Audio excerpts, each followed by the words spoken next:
também tem a ver com esta crescente ideia de que até há muito pouco tempo, como disse, e é um bocadinho a visão ainda do oncologista, e percebe-se, não é, no fruto do seu trabalho, que é o objetivo aqui é salvar a pessoa. Exatamente. Mas neste momento o salvar a pessoa já é visto como uma coisa mais ampla, que é a qualidade de vida da pessoa. Exatamente. Não é? E com as taxas que felizmente de sucesso que nós temos relativamente aos tratamentos de cancro e à sobrevida destas pessoas, é importante preservar aquilo que é a qualidade de vida delas 5, 10 anos depois, e que pode passar pela criação de uma família, não é? Exatamente.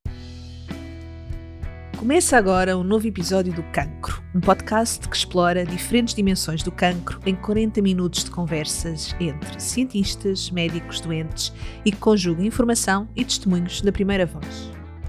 Como conjugar a vida, o futuro e a doença? Como olha um médico, um cientista e um doente para esta questão? O que é possível fazer hoje para que um projeto de família não fique condicionado por tratamentos oncológicos? Esta vai ser uma conversa entre Carlos Plancha, médico embriologista e coordenador laboratorial do Centro CEMEAR, que é também professor associado da Faculdade de Medicina da Universidade de Lisboa, e Inês Oliveira, cientista que teve um diagnóstico de cancro de mama antes dos 40 anos.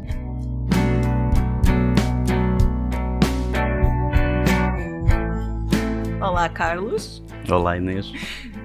Hoje acho que somos parceiros, não é? Nesta conversa que pretende falar um certo. bocadinho da relação entre o cancro e a fertilidade, ou mais especificamente sobre os tratamentos oncológicos e a forma como eles também influenciam a fertilidade.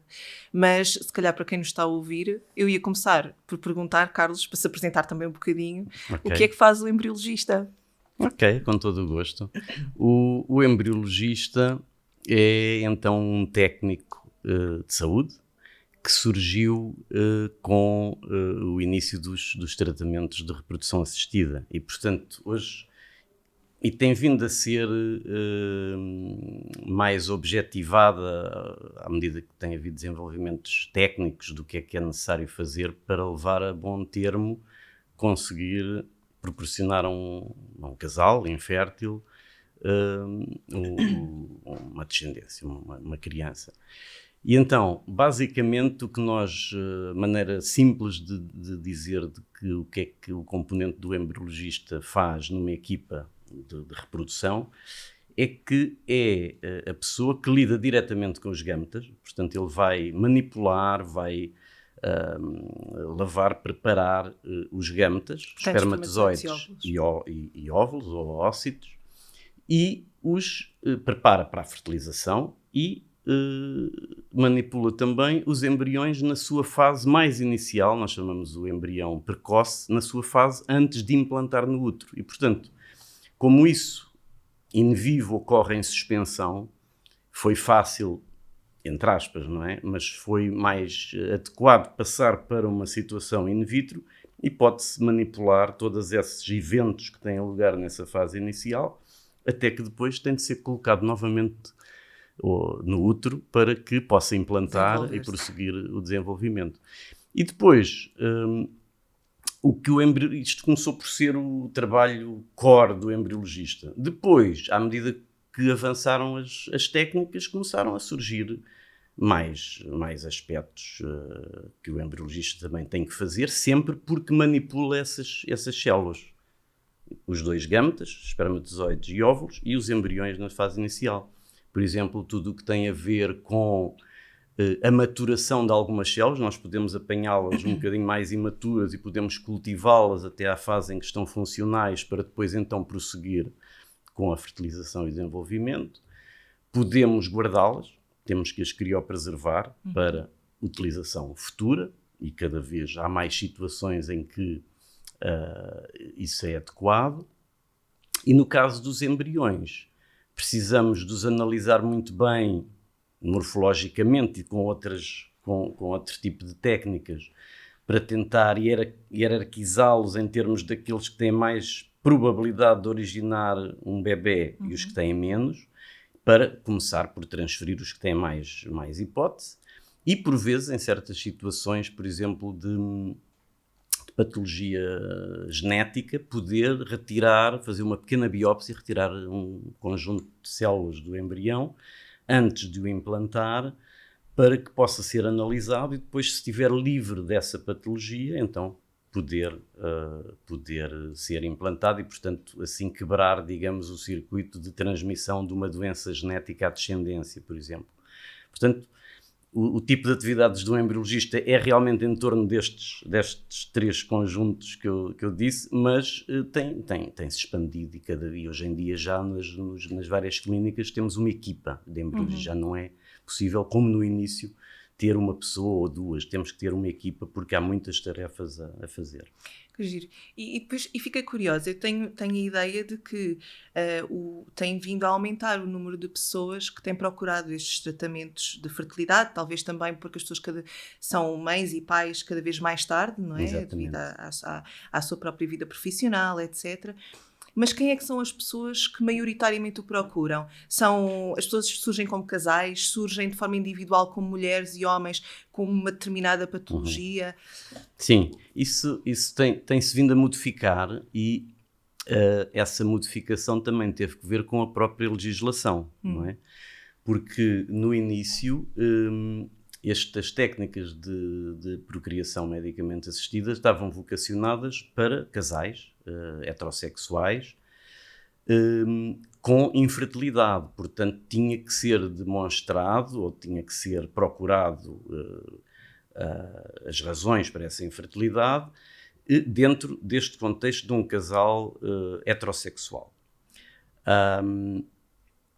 Isso levou a que durante algum período houvesse até algumas mulheres, por exemplo, casais de mulheres ou mulheres sem parceiro que tivessem que recorrer a outro país para fazer esse tipo de técnicas, mas a partir de determinada altura houve uma modificação na legislação e houve, digamos, uma expansão de quem é admissível para fazer este tipo de tratamentos. E hoje em dia já não é restrito apenas aos casais heterossexuais, mas é também aberto para ou casais de mulheres ou mulheres sem parceiro ou parceira.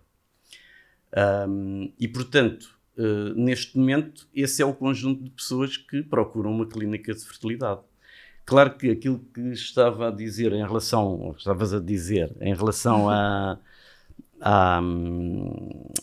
digamos, ao aumento de situações de infertilidade,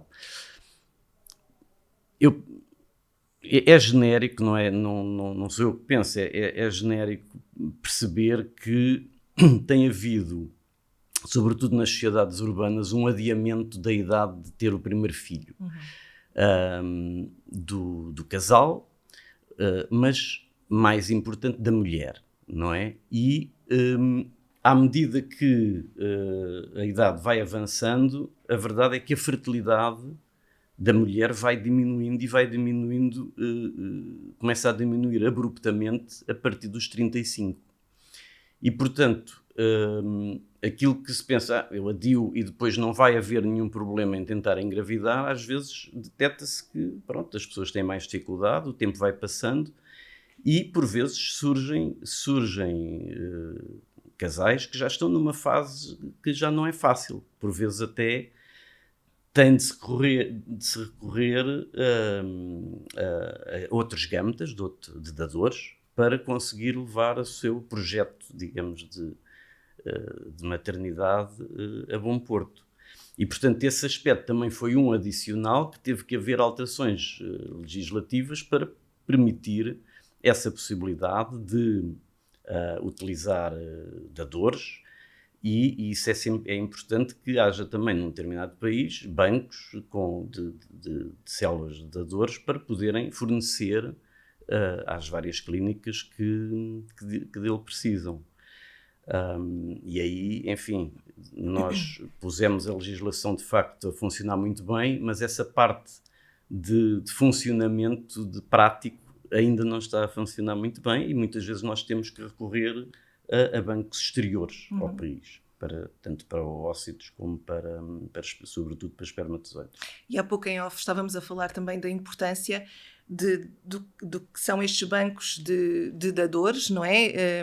Porque a partir de uma determinada altura a criopreservação deixa de ter potencialmente tanta qualidade por causa do aumento das mulheres. E, portanto, a minha outra questão é: hoje em dia são procurados também por mulheres que, sem qualquer tipo de patologia, porque já vamos à parte do cancro, que era o que eu queria falar a seguir, mas por mulheres que sem qualquer tipo de patologia, mas porque não está ainda nos planos delas serem mães, quando têm, por exemplo, 40 anos, pensam em criopreservar os seus óvulos, ou imediatamente se dá a opção de recorrer a dadores mais tarde? Como é que funciona? Ou seja, é possível a estas mulheres, a minha pergunta é possível a estas mulheres recorrerem à criopreservação dos seus próprios óvulos, mesmo sem qualquer tipo de patologia, pensando que eu posso querer ser mãe aos 50 anos e depois sei que pode ser mais difícil? Pronto, possível. ou se teria que recorrer à questão dos dadores? É possível e é um pedido que estamos a perceber que está a ser crescente. Okay.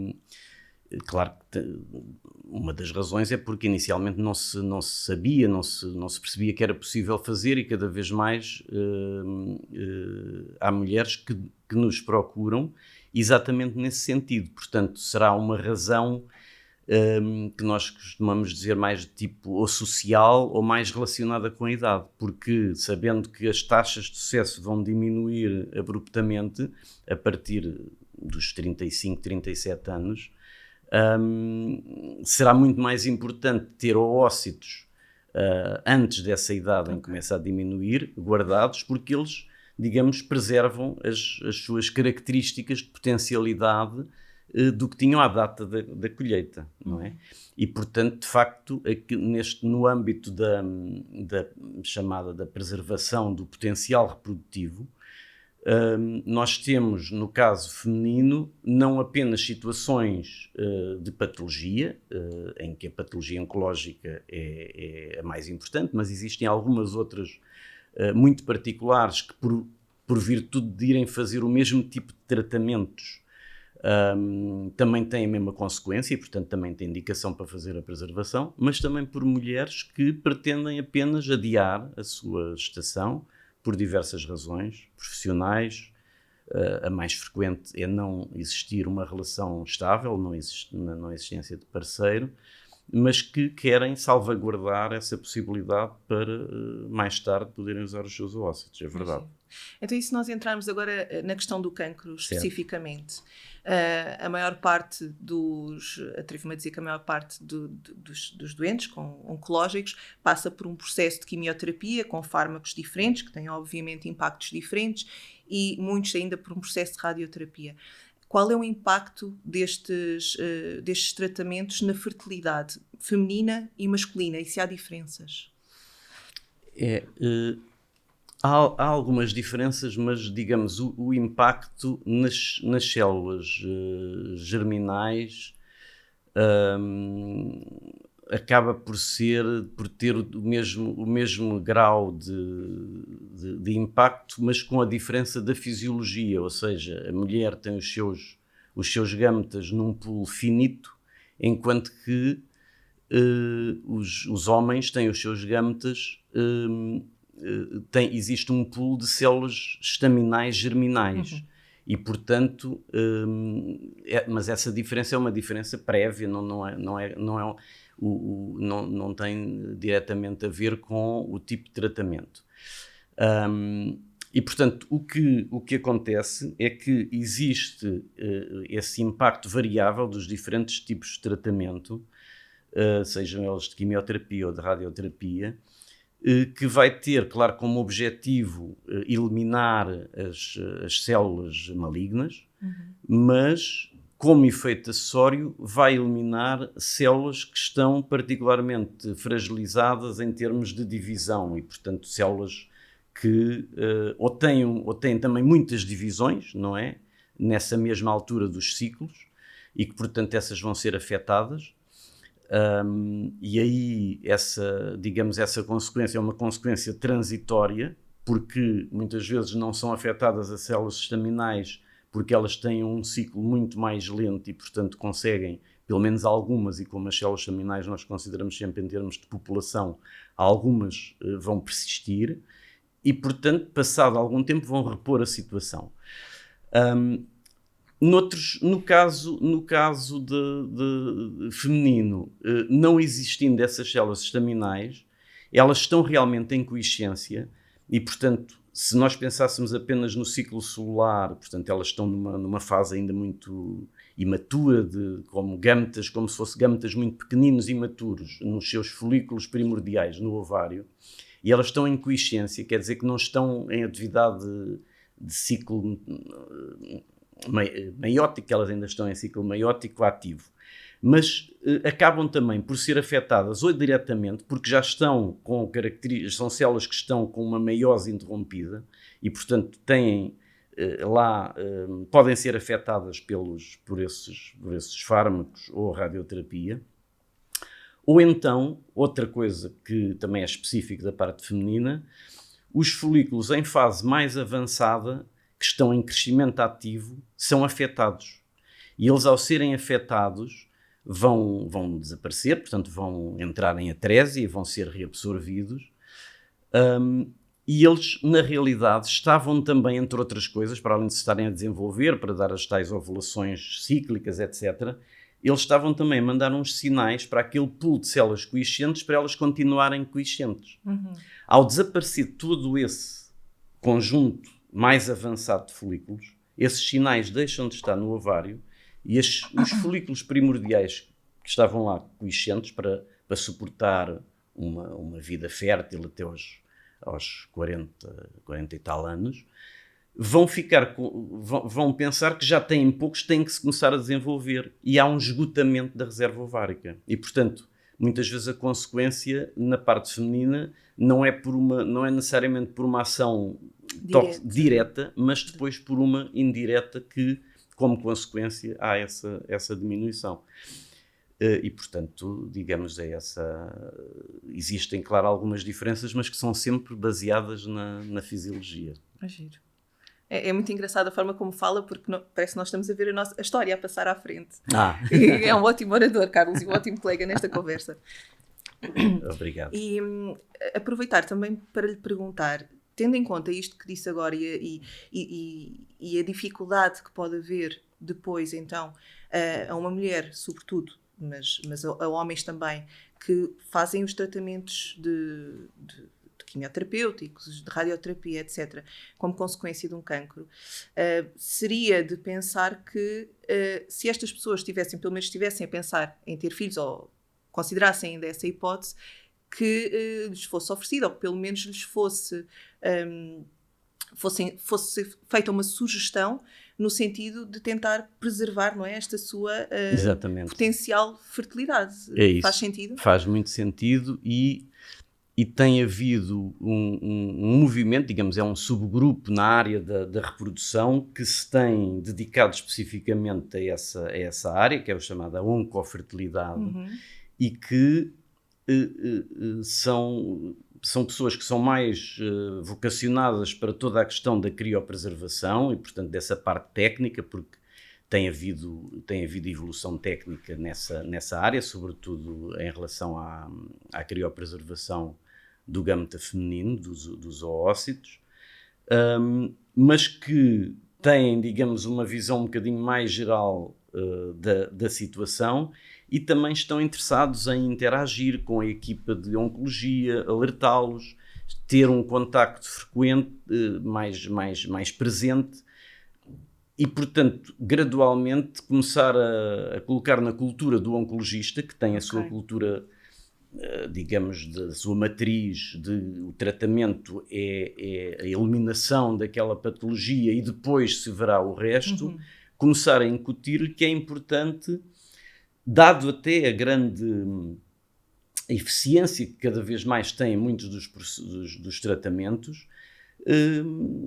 abrir um bocadinho os olhos para que é necessário pensar noutras coisas e que às vezes tem que ser pensado muito precocemente, ou seja, a questão da criopreservação do potencial reprodutivo nessas situações de oncologia deve ser logo uma das primeiros aspectos que devem ser falados com a pessoa ou com o casal e discutidos com o componente de oncologia, porque é muito importante também perceber isto afeta o meu tratamento de alguma forma, diminui-me alguma probabilidade de sobrevivência, portanto isso tem que ser muito esclarecido, E mesmo até relativamente ao tipo de fármacos que vão ser usados, porque uns sabemos que vão ter um impacto muito mais importante e outros que ainda se está a estudar, outros sabemos que é um impacto muito, muito vestigial. E, portanto, poderá haver aqui também uma diminuição da carga psicológica relativamente a isto, quando sabemos que as coisas, por um lado, até podem não ser necessário recorrer a esses gametas criopreservados, e já vamos falar um pouco disso também, mas seria como que uma salvaguarda para que muitas vezes também tem uma função de tranquilizar as pessoas numa fase muito inicial do seu tratamento. E, portanto, é muito importante haver esses contactos diretos entre o oncologista, esses canais muito, muito diretos. É uma articulação, não é? Das equipas. Exatamente. Eu, por exemplo, dou-lhe o exemplo,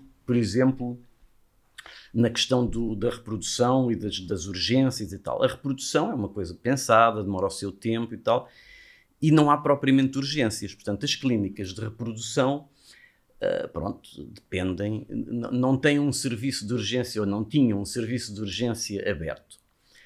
Quando houve o Covid, houve um shutdown global de tudo, entre os quais as clínicas de reprodução. E todas as clínicas de reprodução tiveram que, cancelar os seus ciclos, porque havia, e de facto há um impacto da Covid na gravidez, mas pensou-se que podia ser muito maior e, portanto, por segurança, decidiu-se adiar todos esses ciclos, cancelar os que estavam em curso, durante aqueles 2 meses do pico, com exceção da preservação da fertilidade, porque isso é uma urgência ainda maior. Correto. E, portanto, todos os centros mantiveram as suas portas abertas para situações que podiam ser maiores se houvesse esta maior interação, ou podiam ser mais frequentes se houvesse esta interação maior entre os oncologistas e as equipas de medicina da reprodução, mas estávamos abertos para, se houvesse um telefonema a precisar de uma preservação da fertilidade, no dia seguinte podia ser feita na clínica. Isto é só para dar um exemplo do ponto em que a consciencialização por parte das equipas de reprodução já chegou e que estamos a tentar cativar e, digamos, divulgar esta área também junto de outros profissionais. Porque isto, para quem também nos está a ouvir e que possa estar a passar por uma situação algo semelhante. Portanto, essa articulação é desejada, mas não é ainda garantida, não é? Entre as equipas que trabalham em fertilidade e os oncologistas. Exatamente. Mas parte também, não é? Do próprio doente, das pessoas interessadas. Exatamente, porque cada vez mais há coisas que se veem na internet e as coisas já são, às vezes, falar desse assunto, às vezes começa por partir até do próprio indivíduo, com o seu oncologista, que alerta e que ele depois encaminha. E acho que também tem a ver com esta crescente ideia de que até há muito pouco tempo, como disse, e é um bocadinho a visão ainda do oncologista, e percebe-se, não é, no fruto do seu trabalho, que é o objetivo aqui é salvar a pessoa. Exatamente. Mas neste momento o salvar a pessoa já é visto como uma coisa mais ampla, que é a qualidade de vida da pessoa. Exatamente. Não é? E com as taxas que, felizmente, de sucesso que nós temos relativamente aos tratamentos de cancro e à sobrevida destas pessoas, é importante preservar aquilo que é a qualidade de vida delas 5, 10 anos depois, e que pode passar pela criação de uma família, não é? Exatamente, é isso mesmo. Acho que é uma ideia de facto é uma mensagem e que tem sido certos grupos de psicólogos que acompanham estes doentes têm nos últimos anos percebido que um fator que estes doentes chamam a atenção para que lhes podia ou deveria ter sido chamado a atenção em devido tempo é realmente o que tem a ver com a fertilidade. Eu tenho mais uma questão que pode ser importante também para estas pessoas, que é uma curiosidade, de facto não sei, nunca fui procurar. A partir do momento em que é feita uma criopreservação, seja de gametas, seja de óvulos, seja de espermatozoides, existe um tempo limite sobre o qual eles podem ficar guardados sem perder qualidade, digamos assim? Porque os tratamentos podem, por exemplo, uma pessoa que passa por uma situação oncológica é considerado livre de doença, e coloca aqui umas aspas, não é? Após 5 anos. Exatamente. E, portanto, isto é um problema? Tem sido ajustado com a parte da regulação, porque tudo isto também está sujeito a regras e a parte da legislação, parte da regulação. De facto, no tratamento em geral, o mais comum da reprodução, em que existem criopreservação de gâmetas ou de embriões, a duração em que esse material biológico fica criopreservado deve ser limitada, e também decorreu de experiências anteriores em que não era limitada. Em termos biológicos, não parece existir, desde que eles tenham mantido nas condições devidas, qualquer problema. Agora, o que acontece é que muitas vezes a vida das pessoas modifica-se, pode haver formação de novos casais, outros parceiros, mudam de parceiro, a sua ideia relativamente a querer prosseguir com o projeto parental modificou-se e, portanto, viu-se que era importante estabelecer limites para o tempo em que mas é do ponto de vista legislativo regulador. Certo. E, portanto, os embriões normalmente estão sujeitos a 3 anos, que podem ser renovados, e os gâmetas sujeitos a 5 anos e que podem ser renovados. Okay. Mas, nestes casos particulares da preservação do potencial reprodutivo, sobretudo em situações oncológicas, é evidente que esse tempo pode ser aumentado, porque se for numa idade muito jovem, até num adolescente, é evidente que os 5 anos, 5 mais 5, 10, não são suficientes. Certo. E, portanto, existe essa possibilidade. Okay. E, entretanto, estivemos a falar destes vários aspectos, mas a verdade é que a Inês, que também é cientista, tem uma história muito particular aqui nesta área e que não gostava de partilhar connosco. Eu posso partilhar, mas eu acho que cada história é uma história, não é? E todos os doentes oncológicos passam por uma história diferente e eu passei pela minha também. Portanto, efetivamente eu passei por um processo oncológico que ainda não finalizou os 5 anos, portanto, continuo sobre vigilância. Era um tumor de mama triplo negativo, portanto, de mama direita. Triplo negativo, isto quer dizer o quê? Quer dizer que os tumores de mama muitas vezes estão associados a marcadores, a receptores hormonais, estão dependentes de hormonas específicas que permitem que haja uma maior divisão e proliferação destes tumores. No meu caso era ao contrário. Portanto, este meu tumor era triplo negativo, não tinha marcadores específicos e isto faz dele um tumor mais agressivo, digamos assim, do que muitos dos que têm marcadores hormonais. E, portanto, eu fui diagnosticada há cerca de 4 anos, eu na altura tinha 36 anos, estava a fazer os 37 anos, e que foi quase assim não foi bem uma consulta de rotina, mas foi quase. Portanto, chamo aqui também a atenção, que é importante.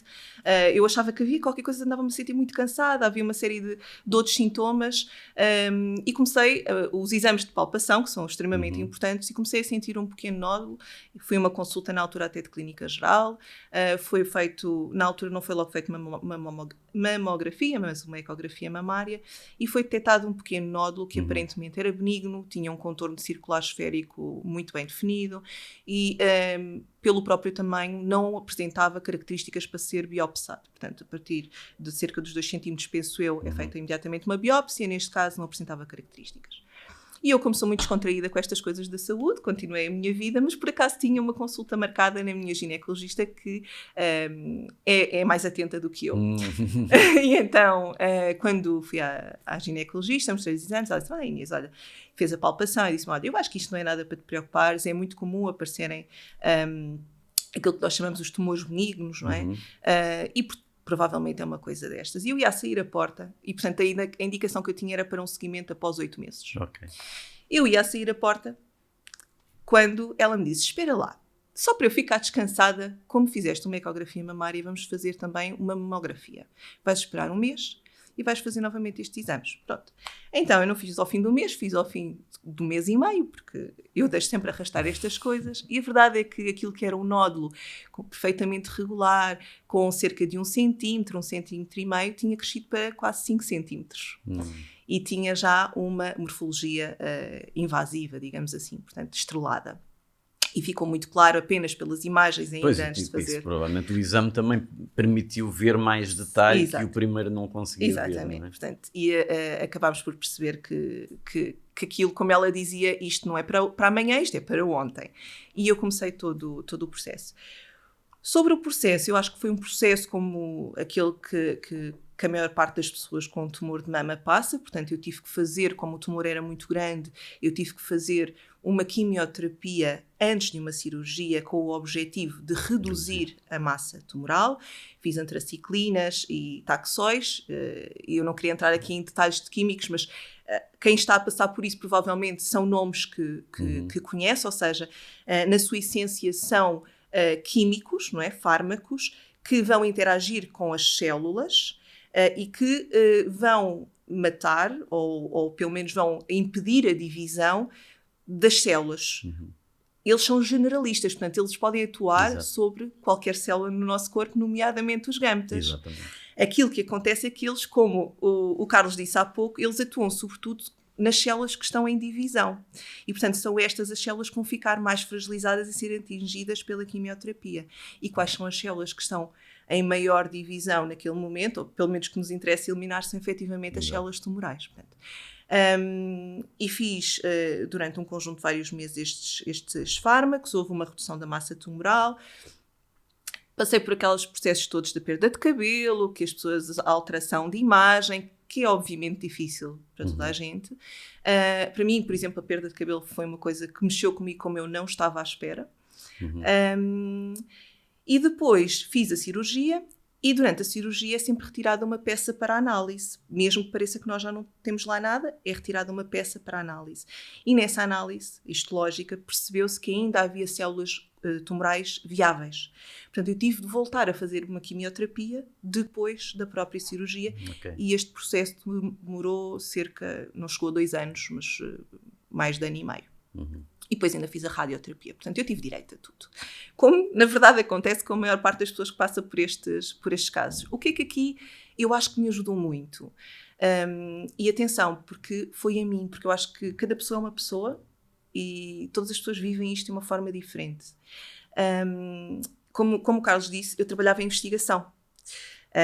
Por acaso, no momento, já não estava a fazer investigação, estava a trabalhar noutra coisa, mas eu tinha trabalhado em investigação, tinha trabalhado em vasos sanguíneos associados a uma condição patológica que era o cancro. Portanto, eu tinha algum conhecimento, não sendo especialista na área, oncológica em particular, eu tinha algum conhecimento não só dos processos, mas da forma de atuação dos fármacos. Eu sabia o que é que queria dizer uma taxa proliferativa maior ou menor. Eu sabia o que é que determinados marcadores queriam dizer. E, portanto, percebia com muito mais detalhe o que é que esses vários passos poderiam querer dizer. E a verdade é que há muitas pessoas que me perguntam, sabendo disto e sabendo da minha profissão, se não serviu apenas para me criar mais ansiedade, para me assustar. Não é? O próprio Carlos perguntou-me. E não, no meu caso não, porque o que eu senti, mas também porque eu tive uma equipa clínica espetacular. E quando eu digo uma equipa clínica, é desde o oncologista até o enfermeiro que me administrava a quimioterapia. Eu passei por uma equipa extraordinária. E que me apoiou sempre e que discutiu sempre comigo as várias opções. E isto para mim foi o estar integrado no processo. Claro que houve alturas em que eu dizia ao oncologista, ao Diogo, veja lá o que é que acha que é melhor, porque eu não tenho conhecimento para isso. Mas o facto de estar integrada no processo, de conseguir compreender o que se passava, a mim sempre me deu uma grande tranquilidade. E com um prognóstico que, como imagina, não era dos melhores, porque um triplo negativo, aliás, eu brincava sempre, ainda hoje brinco com o meu oncologista, dizendo que ele é que era o pessimista ali, porque cada vez que eu ia a uma consulta ele dizia, vamos lá ver se isto não passou para mais lado nenhum. Portanto, a questão da metastização, não é? Porque a metastização é geralmente aquilo que mais assusta num tratamento, num prognóstico de cancro. Não é o tumor primário, mas é a metastização. E tendo eu um tumor que já era só por si tão grande e com uma capacidade proliferativa tão grande, o próprio oncologista dizia: eu não acredito que isto não esteja em mais lado nenhum. Portanto, eu não sei quantas vezes eu fui corrida com exames de imagiologia de uma ponta à outra, porque ele dizia: eu duvido que isto não esteja em mais lado nenhum. E quantas biópsias eu tive que fazer a vasos linfáticos. E a verdade é que no meio disto tudo eu tive uma sorte tremenda, a doença parecia estar controlada, parece estar controlada e, portanto, o processo foi na realidade difícil, como é para qualquer paciente, não só com um paciente oncológico, mas com outras doenças que mexem connosco, não é? E com todo o nosso organismo, mas foi relativamente tranquila porque eu sentia que conseguia depositar também a minha confiança nestes profissionais. Sim. E a parte de personalidade certamente que ajuda uma personalidade mais positiva, mais a ver as coisas na face mais brilhante. Mas e em relação, por exemplo, à questão da preservação do potencial reprodutivo, isso foi trazido à baila? Foi. Por acaso, portanto, eu devo dizer, eu fui seguida no privado, e por isso é que há pouco lhe estava a perguntar não tinha noção se no público existia essa coordenação também ou não, mas por uma questão de tempo. Portanto, eu fui seguida na altura na privada porque de facto era uma coisa para ontem, não podia esperar. E felizmente pude dar seguimento imediato ao tratamento. Mas logo na primeira consulta que eu tive, ainda antes de falar com o oncologista propriamente dito, mas em que estava a falar com a equipa de mama, não é, de cancro de mama, colocaram-me o cenário em cima da mesa, disseram que ainda não estava definido exatamente aquilo que eu ia fazer, mas tinha que ser uma coisa muito rápida. E falaram-me de todas estas questões que pode haver com os tratamentos de fertilidade, e tendo eu já na altura 36, quase 37 anos, se estava a pensar que talvez fosse uma opção assegurar a conservação dos gametas. Eu optei por não o fazer por uma questão. Eu já tinha 2 filhos, não estava nos meus planos ser novamente mãe, e portanto eu achei que aquilo na verdade me ia criar mais ansiedade. E de uma forma muito consciente decidi que no meu caso não faria sentido. Mas foi algo que foi imediatamente abordado. Foi. Sempre com muita preocupação, é verdade. Muito bem. E neste caso depois houve uma continuidade. Já agora era importante dizer, porque é particularmente interessante e se calhar feliz. Uma mensagem de esperança, não é? Para algumas pessoas que estão a passar por alguns problemas de fertilidade. É verdade, porque eu acabei de lhe dizer que não estava nos meus planos ser mãe, não é? E de facto não estava na altura. E entretanto, depois dos tratamentos, aquilo que aconteceu foi que eu deixei de ter período, não é? A menstruação, deixei de ter a menstruação, como sei que acontece a tantas outras pessoas. E durante mais de 2 anos eu não fui menstruada. E na altura falei disto, não é que fosse uma coisa que me chateasse muito, porque como eu disse, na altura não estava a pensar em ter mais filhos, e a menstruação é uma coisa que é sempre difícil para uma mulher. E então cheguei a falar disto com o meu oncologista, e ele mandou-me fazer algumas análises hormonais, fizemos um seguimento de ciclo também com o apoio da ginecologista, e de facto eu não estava a ovular. Portanto, aquilo que me foi dito, e se calhar aqui com algum abuso de palavras, é que eu estaria talvez numa pré-menopausa. Ou seja, não parecia haver indicação de ciclo. E eu estava relativamente confortável com essa situação. A verdade é que durante estes 2 anos eu posso lhe dizer que tive 2 perdas de sangue muito esporádicas, que também fazia parte do próprio processo de pré-menopausa.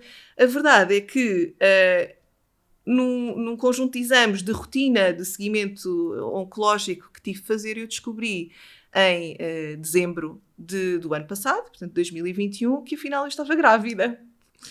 E portanto, mesmo não estando nos planos, e mesmo eu, na minha cabeça, sendo quase impossível, claro que não é o espírito de uma investigadora que deveria conhecer melhor os processos, mas de alguém que nunca mais pensou no assunto, eu achava que não podia engravidar. E a verdade é que eu estava grávida e descobri isto quase num exame de rotina. E aqui o que eu acho também é interessante, e que se calhar muita gente passa por isso, que é depois de engravidar, eu acho que qualquer pessoa sem qualquer tipo portanto, saudável, que nunca tenha feito um tratamento oncológico, a partir do momento em que engravida, passa-se qualquer coisa dentro do meu organismo, mas que eu não consigo seguir, não é? Que cria aquela ansiedade normal, sobretudo eu acho nas mulheres, de será que está a correr tudo bem? E está a desenvolver-se bem? Estamos sempre à espera da próxima ecografia e das próximas análises.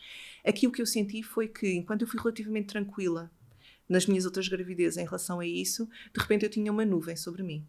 E eu pensava... Cheia de incertezas, precisamente. Aí, se calhar, já também era o seu conhecimento como cientista. Será que houve alguma destas... Dos fármacos que afinal afetou de alguma forma? Exatamente. E, portanto, eu estava cheia de medo. E, portanto, aquilo que eu fiz foi recorrer a hoje em dia já é mais fácil, antes só tínhamos a amniocintese, não é? Hoje em dia temos uma série de outros meios de diagnóstico que permitem avaliar de uma forma muito rápida e eficiente se poderá haver alguma anomalia genética e, portanto, foi aquilo que eu fiz, foi recorrer a um desses testes. Penso que na altura em que eu descobri que estava com já 11 semanas de gravidez, recorri imediatamente a um desses testes para poder também ter uma gravidez tranquila, porque eu acho que isso é importante, não é? Nós limparmos as dúvidas da nossa cabeça. Quando veio o resultado em como estava tudo bem, não havia anomalias, pelo menos as principais anomalias genéticas. E depois continua com o seguimento das ecografias. Exatamente, e depois as coisas obstétricas. As dúvidas vão dissipando, nós vamos ficando mais tranquilos e olha, agora tenho uma menina saudável que veio complementar os 2 rapazes que eu já tinha. Que bom, estão muitos parabéns. Obrigada. E que é ali uma bijuzinha ao pé deles, que já são crescidos, já são mais crescidos. E portanto... Também, se calhar, deixar esta mensagem de que quem possa estar a passar ou a iniciar um tratamento oncológico e que ainda esteja a pensar em ter filhos, não é? Pode pensar aqui, primeiro, em salvaguardar esta situação, porque o Carlos explicou muito bem que é possível fazer esta criopreservação dos gametas. Exatamente. E aqui sem questões éticas talvez tão fortes à mistura, porque é possível fazer a criopreservação dos óvulos, dos espermatozoides, sem haver uma necessidade fecundação. de criar embriões. Vida, digamos assim, não é? Uns novos embriões. E isto é sempre uma hipótese que pode ser considerada, mas se por algum motivo, pela própria celeridade do processo, porque a pessoa na altura não pensou no assunto, e se não estava nos planos dela fazer esta criopreservação, a verdade é que continua a ser possível. Exatamente. E nós temos também casos desses em que ocorre criopreservação, mas depois não chega a ser necessário e as pessoas engravidam e têm até às vezes mais do que uma gravidez, sem ser necessário recorrer à reprodução assistida. Mas, e lá está, talvez tenha aqui tido, se calhar a maior função foi dar um bocadinho mais de tranquilidade. Que é tão importante, não é? Nos processos de reprodução. E eu conheço alguns casos assim, eu acho que as pessoas, quando estão desesperadamente a tentar engravidar, criam uma ansiedade nelas próprias e no parceiro, que acaba por ser prejudicial ao processo. Neste caso, reprodução e cancro acabam por ser dois conjuntos de fatores ansiogénicos que se podem misturar e que é bom tentar, e até com este tipo de mensagem, tentar, digamos, tranquilizar um pouco mais as pessoas. Eu espero que sim, espero que quem esteja a ouvir-nos sinta-se também um pouco mais confortável, mais tranquilo. E eu não sei muito bem se depois existe essa abertura ou não, mas acho que podia ser interessante até nas próprias redes sociais, quem nos ouvir, depois poder deixar alguma mensagem, alguma questão, porque da minha parte, e penso que do Carlos também estará disponível para responder a alguma questão que possa, entretanto, surgir. Com certeza, é uma boa ideia. Obrigada pela sua companhia nesta conversa. Foi um prazer. Obrigado. Igualmente, obrigada. Muito. Faça parte da próxima conversa e deixe as suas perguntas em imm-laco@medicina.ulisboa.pt ou envie-nos uma mensagem através do Facebook ou Instagram. O Cancro é um podcast da autoria do IMM Laço Hub, iniciativa do Instituto de Medicina Molecular João Lobo Antunes, dedicada ao cancro da mama, que pode acompanhar nas plataformas de áudio habituais ou através do nosso canal de YouTube. Saiba mais nas nossas redes sociais ou em immlaco.org.